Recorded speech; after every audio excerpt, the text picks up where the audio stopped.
everybody, and welcome to another episode of Blood on the Razor Wire TV, where we bring it to you real and we bring it to you raw. You already know. Hit that subscribe button, hit the like button, hit the notification button, because I want to make sure that you get notified whenever a video drops. And definitely leave a comment. You all know they're important, so let's do that. You know, I've been missing in action for a couple days, but that's because I took a much-needed working vacation in Colorado with one of my good friends, Hillary Clarkson. Wonderful, wonderful person. You know, big advocate for criminal justice reform, so giving Hillary and her husband Brett a big shout out. You know, before I went on this vacation, I had made a couple videos. That's how I was able to put those videos out the last couple days. But anyway, you know, when we did the live, I had asked people, you know, what do you want to hear about? And some people had commented that they wanted to hear about pets in prison. Well, when you think about it, pets in prison, you're like, pets in prison? I mean, I want to hear prison content. But let me tell you something. Pets in prison is part of prison content. It's been since the beginning of time. Some of you might not know who Robert Stroud is. But if I tell you his other name, you'll know who he is. The Birdman of Alcatraz. Pets have been a staple in prisoners' lives since the beginning of time. But there's a reason why, right? And we're going to talk a little bit about Robert Stroud on the video.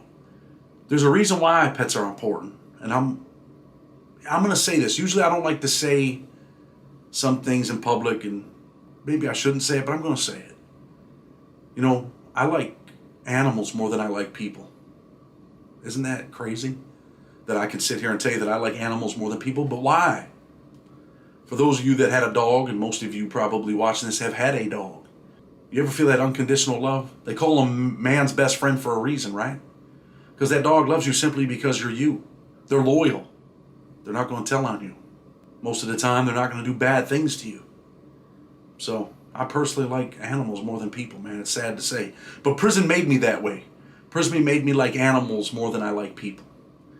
You know, you take a guy like Robert Stroud, the Birdman of Alcatraz, and we could talk about what did he do to go to prison? Well, he went to prison for murder. He killed a guy that owed a prostitute. He was pimping a prostitute, and he brutally beat the dude because the dude did not pay for whatever transactions the guy had with the prostitute that, you know, Robert was pimping, the Birdman was pimping. He was a pimp. So he killed that dude, went to prison, viciously beat the bartender to death, went to prison, and he didn't stop there. And they said that he was a management problem. He was, you know, had behavioral problems. So while in prison, Robert killed a correctional officer too. He stabbed the hell out of him. I shouldn't say correctional officer, correct me, because I'm wrong. The police, the guard. I don't like to use correctional officer. I don't like to use the word inmate. Prisoners, cops, guards, those are the words that we're going to use. So he was convicted of first-degree murder, right? And he was sentenced to death. Robert Stroud, the Birdman of Alcatraz, was sentenced to death, but he didn't end up dying through the death penalty, because his mother worked hard to get him a clemency of a sort, to just have his sentence commuted to life in prison.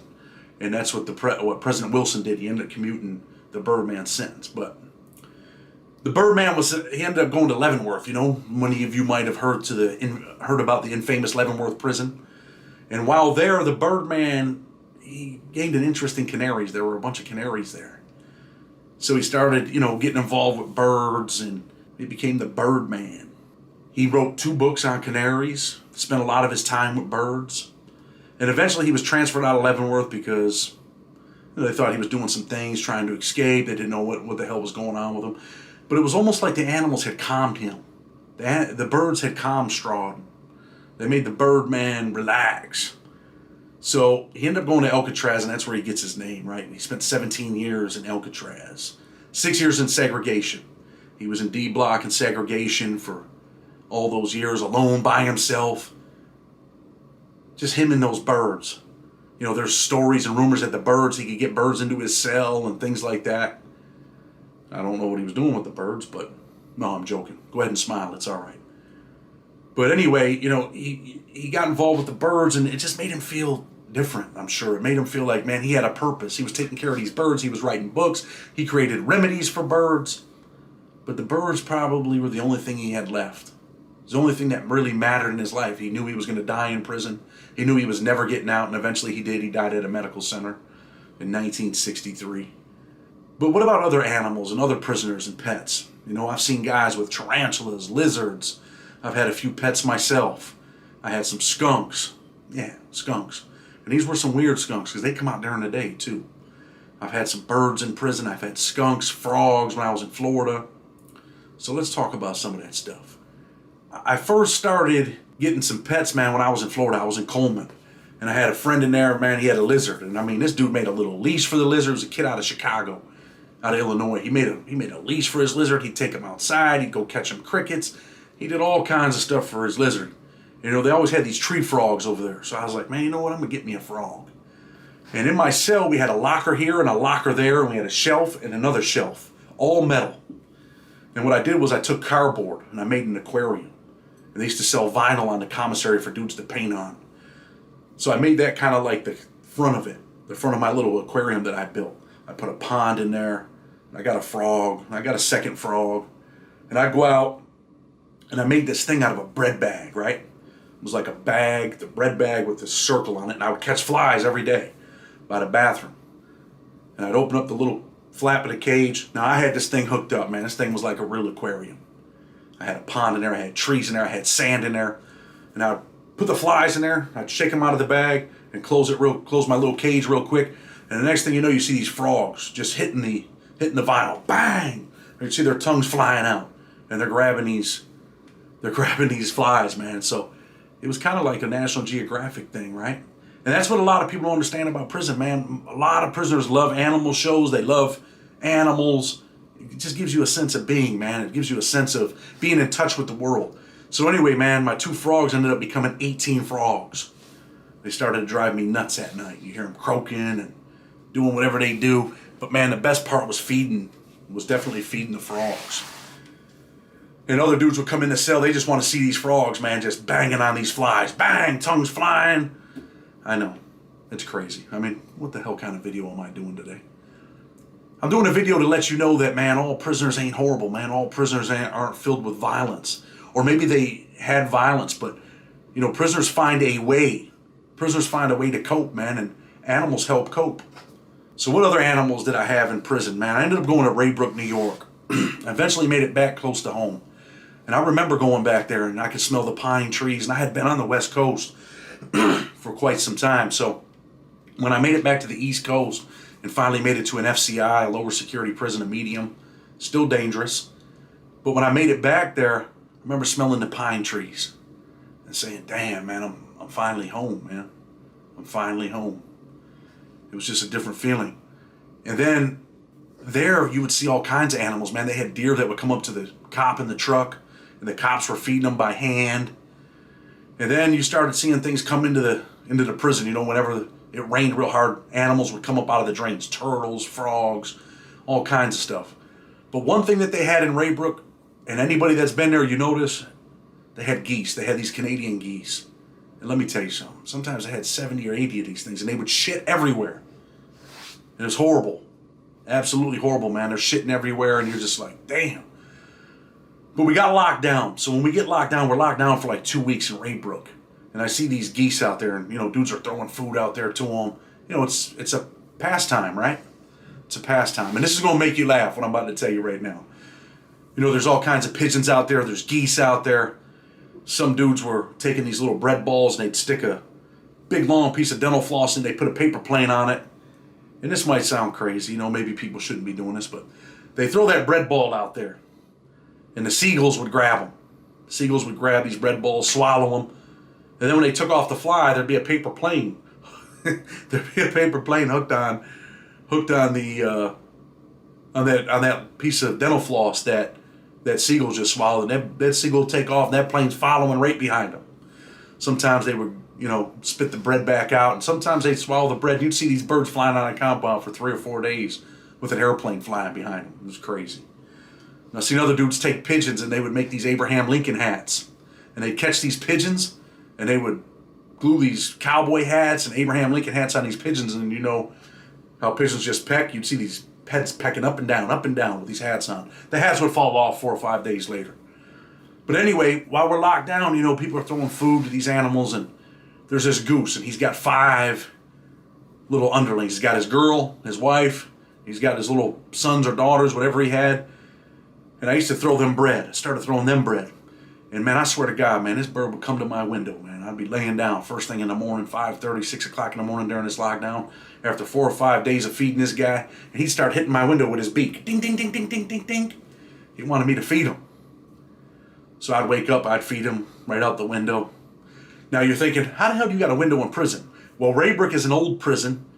It was built for the Olympians in 1980 in Lake Placid, New York. That's where they stayed at. So these windows would go up and down, but there was a steel bar, put in them when they made it a prison. But that steel bar made sure that I couldn't slide out and people couldn't slide in, things like that. But you could still open that window and I could still feed these birds out of the window. So anyway, I ended up naming this goose Morton. And sometimes Morton would be at the top of the hill and I'd be bored. I'd just open the window. I'd take that piece of bread and say, "Come on, Morton." And man, this dude would come flying down the hill. You just hear his little feet, pop, pop, pop, pop, pop, pop, his little webbed feet slapping the ground. He'd come right there and start eating. And let me tell you something. After amount of time of feeding this bird, this is the craziest thing. Because, geese are mean. I was able to start petting Morton's head. He'd let me pet his head. And I had a celly man at the time, Mike Saylor. And man, we used to bring these birds over there, feed them. That's how you pass time when you're locked in a cell 24 hours a day. Once in a while, 3 times a week, man, we'd get a shower for 5 minutes. But that was the only time we had out. Was just that little shower time. So that was our recreation, man. Feeding these birds. And eventually, they had some fox over there too. And eventually, Morton was gone, man. I named him Morton. He was gone, but his family was still there. So I believe that one of them foxes ended up getting my goose, man. It's crazy. Hurt my feelings. But what other animals did we have there? Man, like I said, I did some crazy stuff, man. Things people were like, "Man, what the hell are you doing?" I had some skunks over there too that would come at night. One of them, the one that I liked the most, was Jumpy. I called him Jumpy because he'd jump on my window. Jumping on my window to get my attention. I used to feed this dude summer sausages, man. And then we used to get some stuff out of the staff kitchen. I used to get bags of roast beef. I would buy bags of roast beef, chicken. And man, I used to feed these skunks. And these skunks used to come out during the day. And the crazy thing is they would actually come to my window and start scratching my window. And we named Jumpy Jumpy because he would actually jump on the window. Bang, bang, instead of scratching. Because I would hear him scratching and act like, "Man, I ain't trying to get up and feed this dude right now." So he used to think that I couldn't hear him. So because I couldn't hear him, according to him, he would jump on the window. And he'd hit the window. And I used to tell my celly, "Dude, if this dude ever comes in here, man, we're in danger. He might get stuck in here and not be able to get out." And these windows went all the way to the floor. So I used to be a little bit worried. But man, I used to feed them skunks too. And it was just cool to be able to feed these animals, man. Feed these skunks. And, they come to the window looking for you. And then we had 2 badass squirrels. I mean, a lot of people can feed squirrels. You can do it in Niagara Falls, and it might not seem so special, but to a prisoner, man, it is special. But let me tell you about my squirrel, man. They got in a fight. One of them took the other squirrel's tail off, and that squirrel was a little bit jumpy. Man, this squirrel used to jump on my screen, on my window, man. Every day at 3 o'clock, I used to try to take a nap just before the count. Doors get locked. I can sleep during the count. But once I started feeding this squirrel, this dude used to come jump on my window, man, wake me up. And if you ever heard a squirrel cry, man, he kind of cried like a little baby to wake me up. So I would feed him. He'd take his little peanuts, go hide them. They sold shelled peanuts over there. He'd go hide them. I'd give him 30, 40 peanuts. And then finally he'd come back and he'd sit in the windowsill and start eating the peanut, breaking it. He'd sit right there. And eventually we were able to get that squirrel, man, to come right in my cell. I'd lift up my mattress, and I started by leaving the peanuts on the metal bed frame. He'd jump right on the window, come right in, grab the peanuts, take off, come back, grab them. I'd put a little pile, 7 or 8 peanuts. He'd finish off the pile. And eventually we got to a point, man, where you could even pet the squirrel, man. And I remember one time when my celly, Mike, the kid Mike Saylor, he was messing with the squirrel, and the squirrel grabbed his hand. And they both scared the shit out of each other. Mike pulled his hand back, squirrel took off.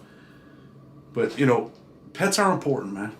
Pets are important to prisoners. Like I said, they give you a sense of being. They give you a sense of, like, damn, man. This little dude counts on me. This little dude's counting on me to feed him every day. And when I ended up leaving that prison, man, I was sad, man. Sad to leave the animals, to leave the skunks. The squirrels, most of all, I didn't know if anybody else was going to feed them. But, man, I cared about that little squirrel, man. It was my little dude. And we got to the point where we could actually pet him under his chin. He'd jump up there and Just let you pet under his chin. He loved it, man. So, that's just a little video on animals. But let me tell you something, man. I got a former FBI agent that became a federal prisoner. He's going to be we're going to do an interview with him. That's coming up, hopefully, within the next couple days. Got a dude, man, that did a large amount of time at San Quentin. He's going to be on. I got one of the homeboys, man, from New York. That was a blood, white dude that was a blood. He's coming on the show. That should be in the next couple days. We're going to start pumping this thing up, man, bringing you real and raw prison content. I just want to put out a little video for everybody, man, because I've been missing in action, the animal video. But it's to let you know, man, that even killers, man, have a soft side. People like the Birdman of Alcatraz, vicious killer, man, but loved animals, right? Who would think that? But, once again, man, the mission is to save kids from life imprisonment and premature death, man. I don't want you to go to prison, man, and your only companion being an animal, right?